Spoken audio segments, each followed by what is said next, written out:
சாட்டை துரைமுருகன் இவ்வளோ ஆவேசமாக அண்ணாமலையை தரக்குறைவாக பேசுறாரு. இந்த சாட்டை துரைமுருகன் மேலே தென்காசி மக்கள் பயங்கரமான குற்றச்சாட்டு வைக்காங்க.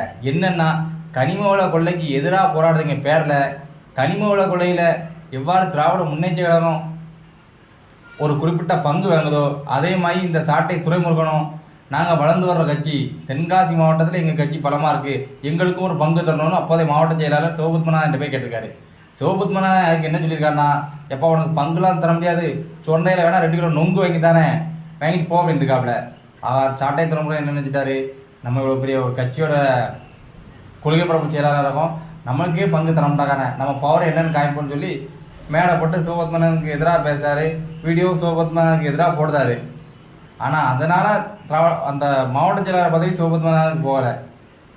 குருவி உட்கார பணமளம் விழுந்த கதையா, உட்கட்சி பிரச்சனையால் தென்காசி மாவட்ட பஞ்சாயத்து தலைவி மேடையில் பேசும்போது மைக்கை வாங்குதா சிவபத்மநாதன்.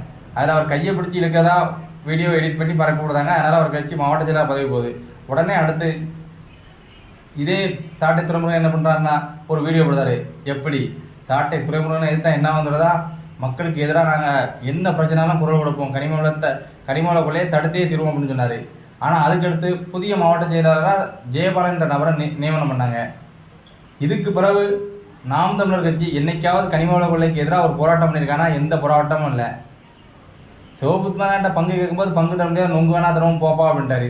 இதே ஜெயபாலன்ட்ட போய் பங்கு கேட்டுப்பாருன்னு நினைக்கிறேன். ஆனால் மாவட்ட செயலர் அவரும் புதுசு, நம்மளே மாவட்ட செயலர் இப்போ தான் ஆயிருக்கோம், இவனை பகிர்ச்சிட்டு ஏதாவது வீடியோ போட்டு நம்ம பதவிக்கு உட வச்சிடக்கூடாதுன்னு சொல்லி, சரிப்பா 10 ரூபா வந்தால் 50 ரூபா 1 ரூபா தர வாங்கிட்டு இருந்துக்கணும் அப்படின்னு அவங்களுக்குள்ள ஒரு பங்கிடு சமாதானம் நடந்ததாக மக்கள் பேசுகிறாங்க.